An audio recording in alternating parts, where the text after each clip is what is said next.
Now, you're the new, relatively new Surgeon General for the I.D.F. How has that changed your day-to-day schedule now that you have so much more responsibility?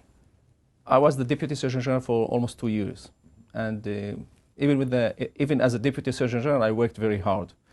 But the main thing that it's totally different from being the Deputy Surgeon General and being the Surgeon General is the responsibility. Yes. You are the head of the huge, it's not company, it's a huge establishment that actually you are responsible for the medical corps in general. It's in the Navy, it's the Air Force, in the ground forces, special ops or whatever. You are responsible for the medical treatment in the field, in the clinics. You are responsible for dental treatment, for mental health treatment. So actually, you are responsible for all these things. It's funny. So often we think of when we think of military and medical together, we think of battlefields and those sorts of traumas. But obviously, you're involved from all situations. Absolutely. With respect to the welfare and the health of the soldiers. Absolutely.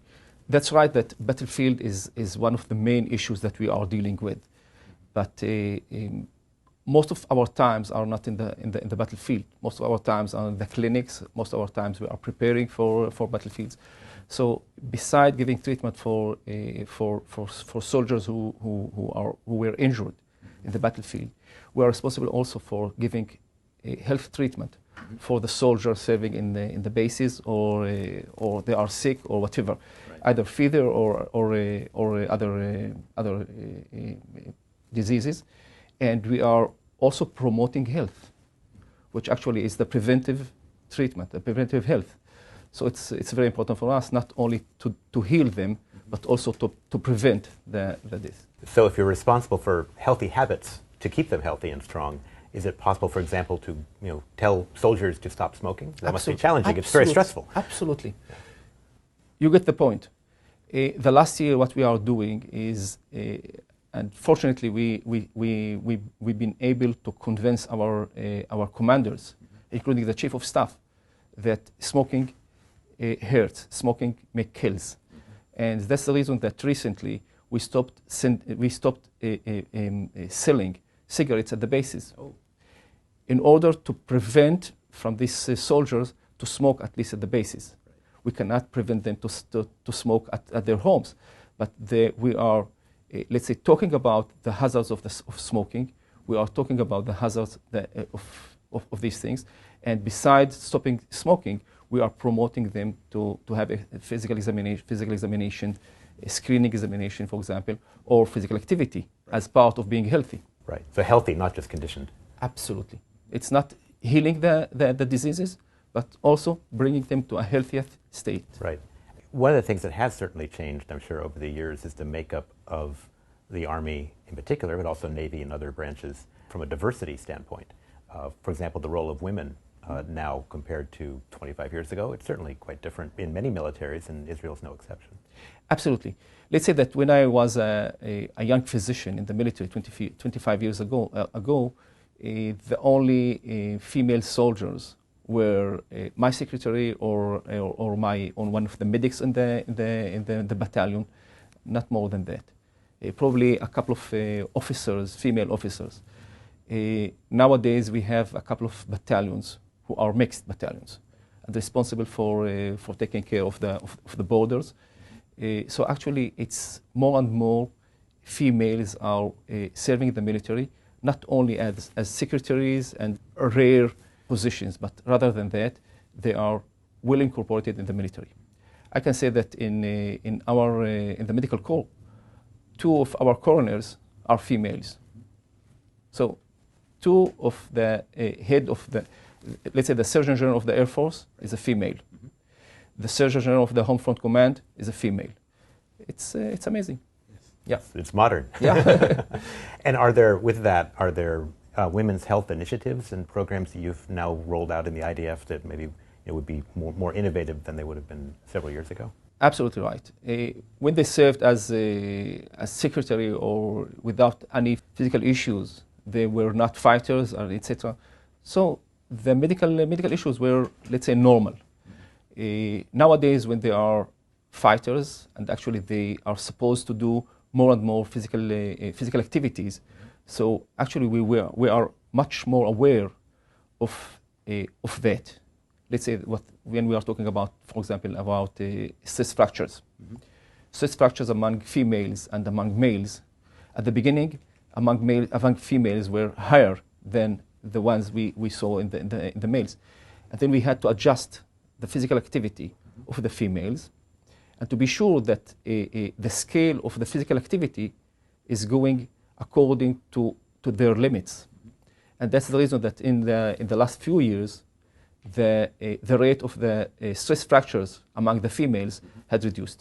Besides, we have to be aware about the mental health of these females. We have to be aware about the orthopedic problems of these females, about the OBGYN problems of these females. So actually we are adjusting the health treatment and the health support of these females according to what is needed. Right. And are there, as other militaries are learning perhaps on a slower learning curve than Israel already has, is there advice that you would give? How to be very successful integrating men and women together in a wide range of military and deployment situations? Actually, let's say it's 50% of the population, and I think it's very wise that the women are part of the population in the military.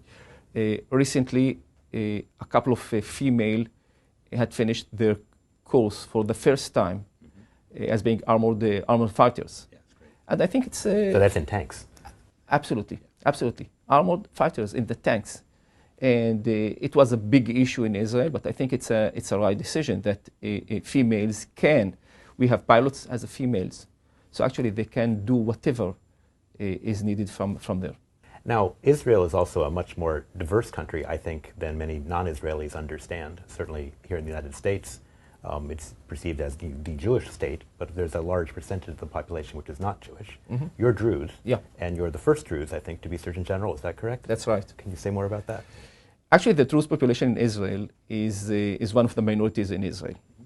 We are roughly about 8% of the population in Israel. And we are serving the military exactly as the Jews by law.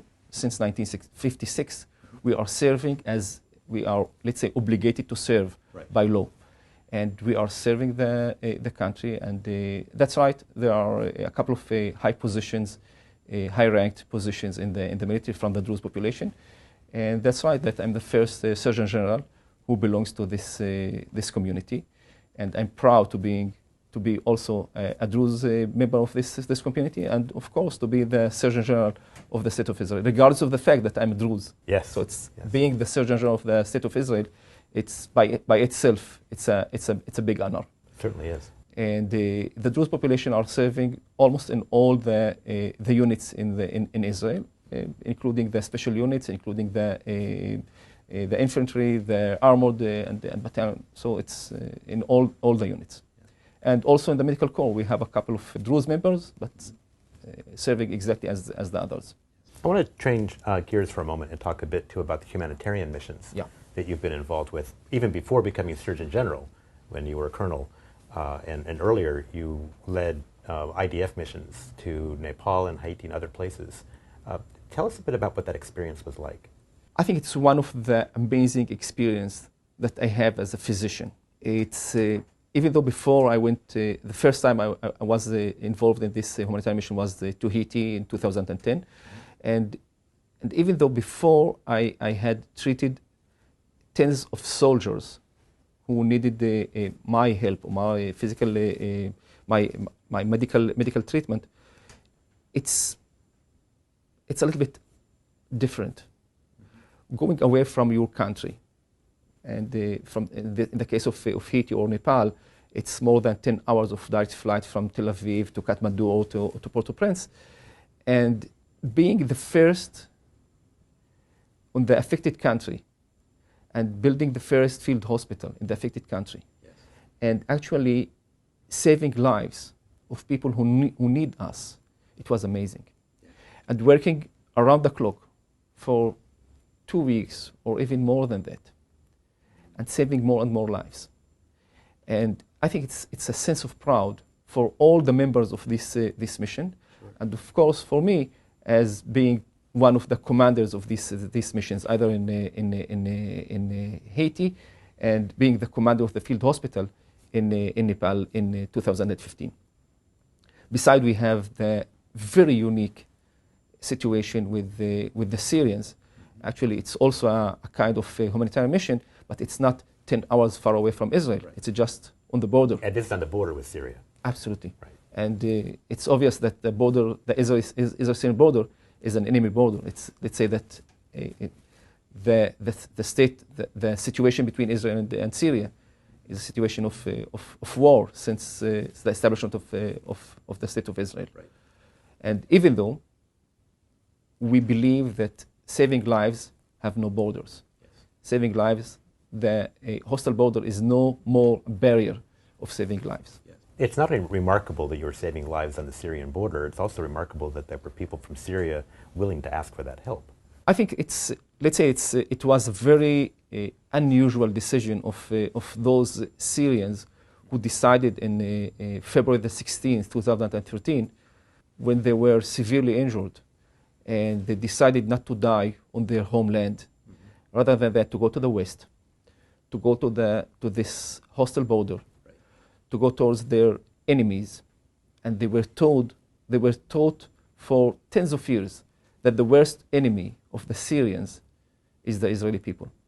And even though they went to the border and they were treated by our soldiers, by our medical corps teams, and they were after that discharged, transferred to the hospital, yes. To the nearest hospital, and their lives were saved by our treatment.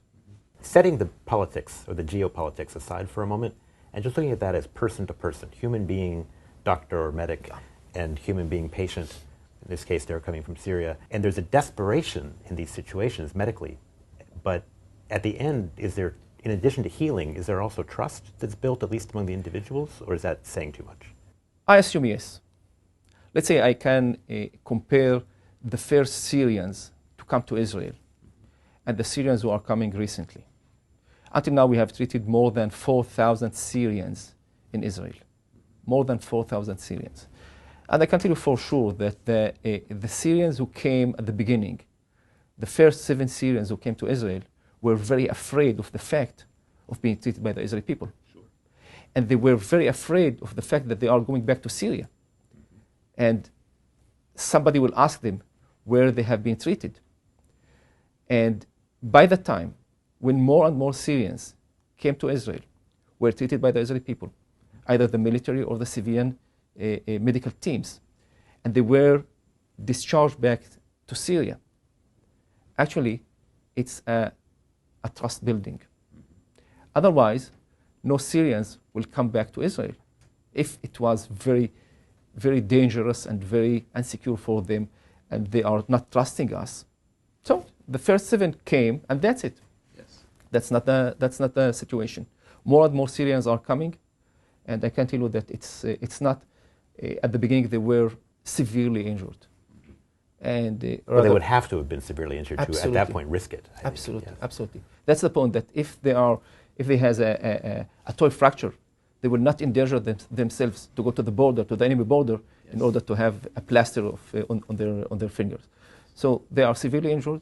They are coming to the border. They are treated by our medical personnel. At the beginning, the military ones, and whenever there is a need. And in the majority of the cases, there is a need for further treatment. Right. So they are transferred from the border to the hospital, mm-hmm. Mostly to the civilian hospitals, since we do not have military hospitals. And at the beginning, we had our field hospital just on the border, mm-hmm. Just to be sure that these Syrians who are coming from Syria, coming from the border, treated by our personnel on the border, and then transferred to the field hospital. Their lives are saved there. If there is a need for operation, the operation was done at the field hospital, and they were transferred back to Syria. But as I mentioned, by the time when more and more Syrians came here to Israel, that was no more a secret that they are coming to Israel and they are treated by the Israeli people. So we decided to minimize the numbers of the Syrians who are treated in our field hospital, and recently the field hospital is totally closed, and actually all of them are transferred to the civilian hospitals nearby. Directly? Yeah. after the initial treatment on the border. Right. Yeah, and two of the civilian hospitals who are taking care of the majority of the Syrians treated in Israel are the one in Tzfat and the one in Nahariya, because they are To the north. the closer to. Let's go back to Nepal for a second. Yeah. After the big earthquake, and you went to Kathmandu, I understand you also brought with you maternity team. Is that? We have our experience in humanitarian missions, and we decided that we are taking care not only of the earthquake-related issues. That means, for example, that almost always we are taking pediatricians with us, not only the pediatric surgery, but also pediatricians. We are taking a family medicine with us for clinics. And we also decided to take the OBGYN department with us. And whenever there is a department of the OBGYN, a labor room, Yes. sometimes there are accidents, sometimes there are premature labors. Yes. So we have to be sure that whenever there's a need for a pediatric or a neonatal intensive care unit, we have to be there. That's the reason that in the case of Haiti, in the case of Nepal, we are, beside having this pediatric team, we have a neonatal physician, a neonatal pediatrician who actually can take care of these premature cases. And that's why. And did you deliver any babies during Absolutely, the time there? Oh, absolutely, wonderful. absolutely. One of the first babies born in Haiti, in our field hospital, was called Israel. And For obvious yeah, reasons. absolutely, absolutely. And in the case of Nepal, we had 6 deliveries. But the amazing thing that 5 of these 6 deliveries were cesarean sections. Wow. And it's a high percentage of cesarean section. It's none known in other places. And the main reason for that was the fact that the local hospitals knew about our hospital, knew about the facilities of our hospital, Right. and actually they referred the complicated cases Right. of pregnancy to our field hospital. And that's the reason that 5 of 6 of these deliveries were cesarean sections. Right. That must lift the spirits of the people too who are dealing with earthquake victims too. Absolutely. Let's say that it's not part of the earthquake-related issues, even though some may say that the earthquake itself may encourage the labors. The stress. Yeah, the stress itself, it can encourage the labor. But again, we could have a field hospital, a fantastic field hospital, without this section. But I think it's very important to have also the labor room, the OBGYN, and the neonatal care. Right. So when there's a humanitarian crisis, Haiti was the example, the earthquake in Nepal, any of the others where you're called on and you're responding, it's easy to see what the crisis is. And from your experience, you know to triage it and the priorities and how to set it up. How do you know when you're done?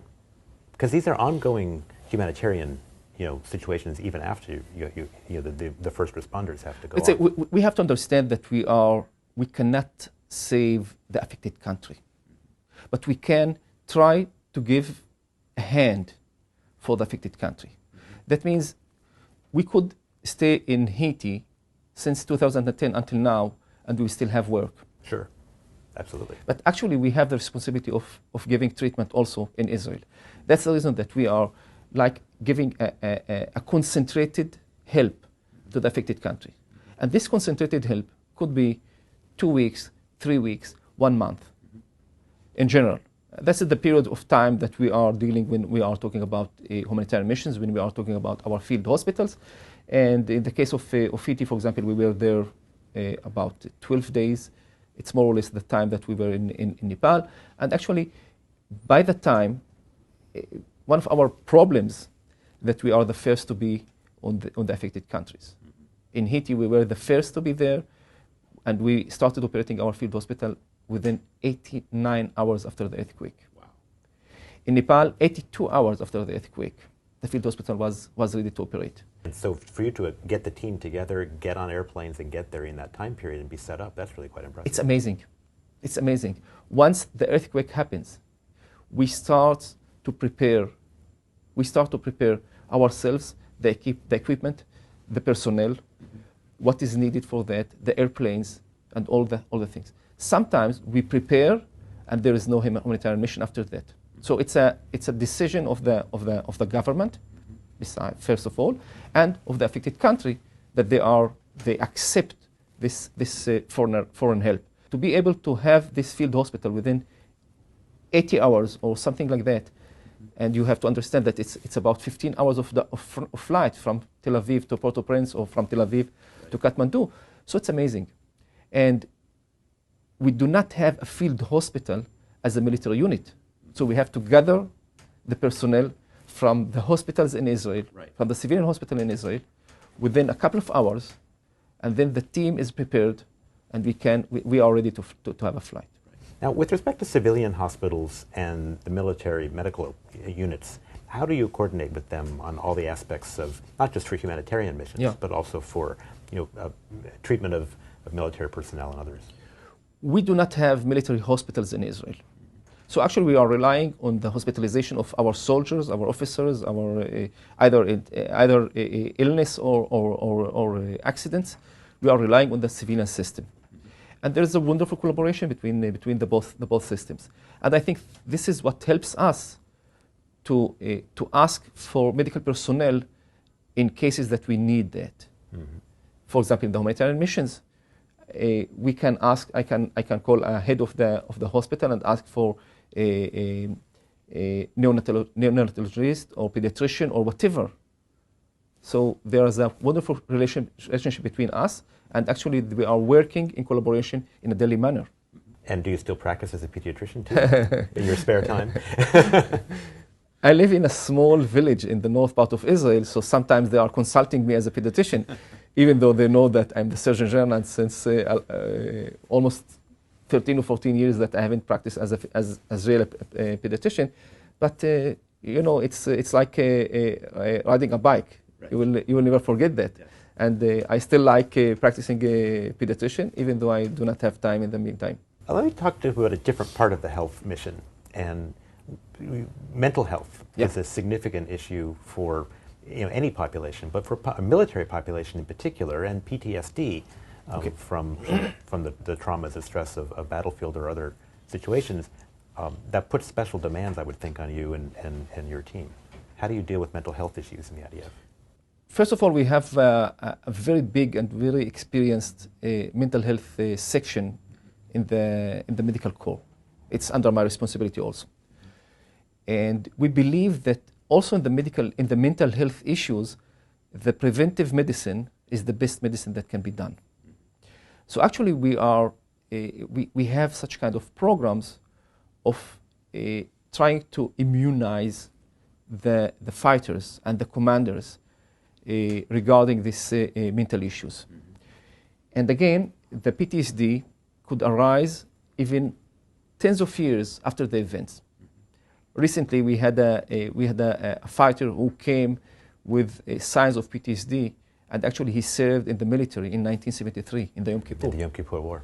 So even more than 40 years after the event, he arrived with symptoms of PTSD, and actually in this issue, the medical corps, the mental health section, is treating the PTSD soldiers, even if they have this event tens of years after serving the military, regardless of the fact that they are serving or not serving, if they are reservist or not reservist, we are still treating them. So just to clarify too, because generally speaking, veterans, who are most of the Israeli population because of national service, would be in the civilian medical system. Absolutely. If they're no longer active duty or reservists. Absolutely. Except in the case of mental health. That's right. So all the veterans are treated by their civilian physicians, except of the cases of the mental cases of the PTSD, who are actually, they are returning to our mental health clinics, and they are treated by our mental health professionals. And are there new discoveries, new treatments, either for PTSD or more broadly, that you're maybe surprised to be learning about and excited about spreading? It's amazing that in this field, we have two types of issues. It's the neurofeedback and the biofeedback. Mm-hmm. And actually it's some kind of trying to teach the soldiers how to deal with themselves. Mm-hmm. That means how to discover early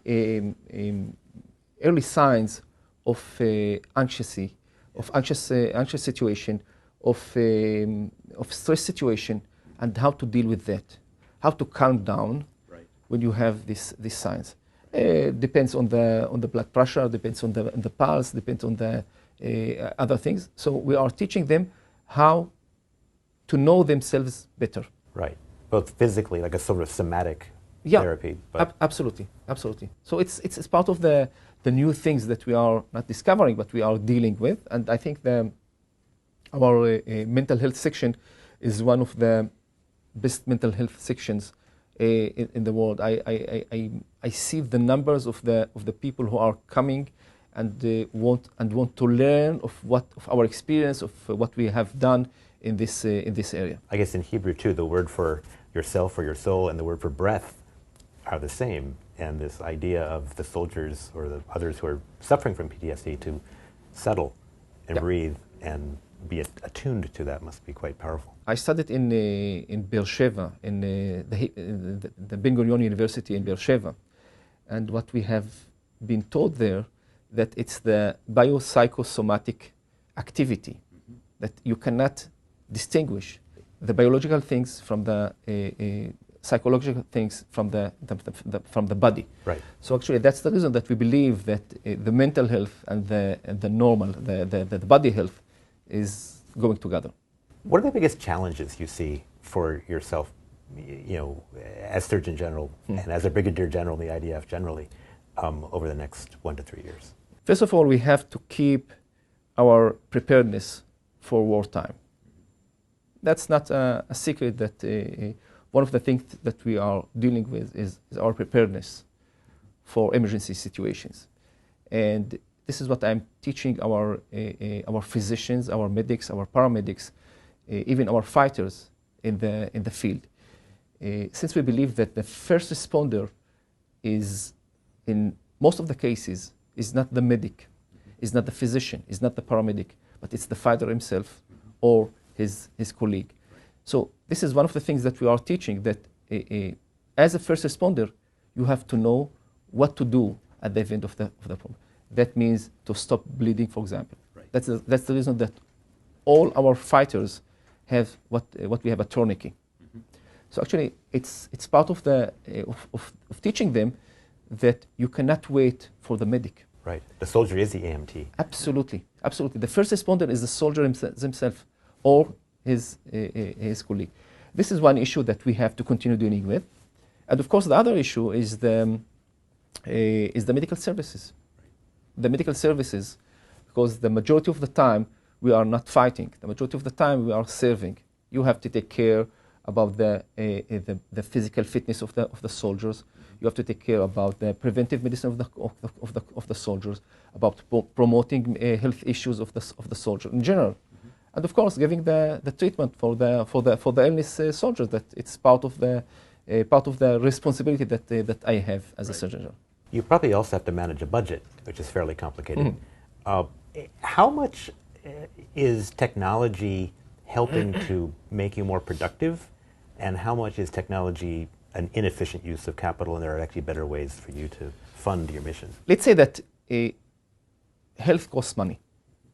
That's a quotation in the military medical corps, in the civilian system, and whatever.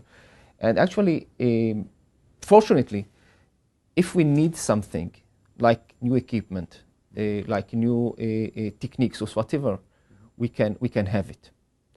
And but again, the majority of the things are things that can be done by the physician himself, by the medic, by the paramedic, and etc. And the budget issues are always a issue that you have to deal. What to buy, what to prefer, whether you are you already know what you have and what else can be done, but by the equipment that you have, or whether you need another new equipment. Sure. And I guess technology is applicable not just to treatment, but also to diagnostics up front. You mentioned before physical conditioning of the new generation perhaps not being they're better fed, so they're not maybe as have as much endurance. But we have genetic tools. We have ways of figuring out where people might be best suited. Are those kinds of things in use at all as well to select deployment priorities for certain? Yeah, we have what we call the physiological section. That means that it's a section. It's let's say it's experimental section that try to recognize what is the best. For example, what is the best shoes that the fighter has to wear? What is the best helmet for the fighter?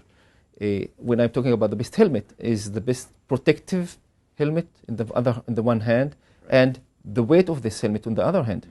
So you have to see what is more important, whether it's totally protective or it's very very heavy. That's right. So you have to discuss these issues, of course, with the commanders, with our physical teams, and we have to decide what kind of issues to have. It's funny you mentioned protection and weight. I recently saw some medieval armor in a museum in England. It's very protective, but it's so heavy you can barely move, and you need help to get on your horse. With modern materials, are you able now to be developing uniforms to protect wide parts of the body, not just the head, in ways that are lightweight and allow mobility? Yeah, actually, again, it's even in the combat medicine, the preventive medicine is the best medicine. Sure. So if I can prevent soldiers from being injured, it's the best medicine that can give them. But unfortunately, being a soldier, being a fighter, it's not without hazards. It's not without risk. And actually, this is one of the dilemmas that we are dealing with, whether to be fully protective or to be tactical soldier. Right. You have to be able to move. You have to be able to react. You have to be able to see. But one of the things that we are dealing with, for example, is eye protection. Unfortunately, unlike the Americans, who will not go out of the car without the eye protection. Yes. In Israel, we have still to deal with that and to teach the commanders and the soldiers that even though eye problems or eye injuries, you might not die from that, but it's really a bad situation that you will lose your eyes, you will lose your sight in this situation. So it's very important for us to teach them that protecting their eyes, it's very important for them as the fighters. You mentioned the technological issues. We are trying to find, for example, like a new watch for all the soldiers, and then you can realize whether he is injured or not. What is the pulse of this? So the watch is measuring the vital signs. Absolutely. And sending them to you. Absolutely. So that you don't have to be next to them to know. You can get the signal. What we need is to measure the signs, document the signs, and to send them back. Right. And actually, we can do all these things with this new device. If we will find this device that can be a part of this a new soldier, that they can measure the vital signs, document these signs, and send them back. So it will make it easier for us to recognize that this soldier is injured, what is the situation of this soldier, what is needed for this soldier. So this is one of the things that we are dealing with in the recent time. So your family, you live in the northern part of Israel? Yeah. And children? I have 3 children. I have a boy and 2 girls. The boy is 20 years old, and he's in the dental school. Aha. Following in your footsteps. Yeah, probably. Yeah. And he's learning before joining the army. So he will follow me as a military career personnel. And in the meantime, he is in the 2nd year in the dental school. I have 2 daughters, one in the senior class, 17 years old, and the young one is 14 years old. Right. So the 17-year-old should be going into the service as well, I assume, in due course, or? Not exactly. We mentioned that I'm a Druze member. So actually, in the Druze community, girls do not join the military. That means that they are considered as religious, and by law they are not joining the military. My son will go to the military. The two daughters will not join the military. Right. Yeah. And So she will finish the high school, and if she wants, and I assume she wants, Right. she will go to the university. Right. And do you know, is the origin of that distinction something which the Druze community wanted, or was that something which was... As I mentioned before, the Druze are joining the military since 1956. Yes. And it was a decision since that the ones who are joining the military are the boys only and not the girls. And this haven't been changed in the last years, and that's the situation right now. So actually, only the Druze boys are joining the military, and I have to say that the recruitment percentage of the Druze population is a very high percentage, even higher than the Jewish population in Israel. Wow. If you are compared with the whole community. Why do you think that is? First of all, it's a small community, and it's a sense of belonging. Yes. It's not a secret that when a young Druze sees that you can go ahead in the military and you can reach the highest level in the military. So I think this thing encouraged them to go to the military, either as a fighters or as a career professionals. So I think it's part of these issues, and fortunately, it's more than 82% of the Druze population goes to the military. Right. Amazing. Right. I recall there's Druze in the national police, I know, including the two men who were unfortunately... Yeah, but let's say that at the beginning, all of them are going to the military. Yes, of course. After that, they decide whether to stay in the military or to go to the other security police. Branches. Branches, police or whatever. Right. I live in the north part of Israel in a small village called Khorfesh. My wife is a teacher. So west of Sfat? It's in between Sfat and Nahariya. Yes. Somewhere in the beautiful area. Amazing. Absolutely gorgeous. Absolutely. For people who are not from Israel, who maybe only can picture the Negev, they would be surprised at what that looks like with the trees and all. Yeah, actually, it's a very nice place. I haven't moved from there since I was born. I was born there. My wife is a teacher, so actually she's taking care for the three kids. Right. For the many years that I have been serving in the military. Now, how does she deal with the challenges of you when you're either deployed or on a humanitarian mission or away, or she may not know where you are if it's a war situation? Yeah. They said if you do not have a strong wife at home, you cannot be a career at the military. Absolutely. Or anywhere else. Absolutely. And being also physician and also in the military, it's two positions that they are very difficult to manage if you do not have this support from home. Yes. And I'm very fortunate that I have this support from home, and she's doing a wonderful job. Yes, absolutely. Now, you mentioned your son might follow your footsteps and perhaps go into the I.D.F. and the medical side. Yeah. There's a difference between having your husband to do that or you deciding to do it yourself and having your child do it. You're proud, but at the same time... I'm very proud. I'm very proud, and actually I have nothing to do with to convince him whether to go to this issue or not. It's a very unusual and not easy career to be a physician in general and to be a military career in particular. Sure. And he has to decide, and he decided, and he's happy of his decision, and I wish him success. Are there other topics you would like to touch on? We've covered a lot. Thank you very much. No, thank you very much. It's really been a pleasure talking to you. It's my pleasure. Good. Thank you. Thank you.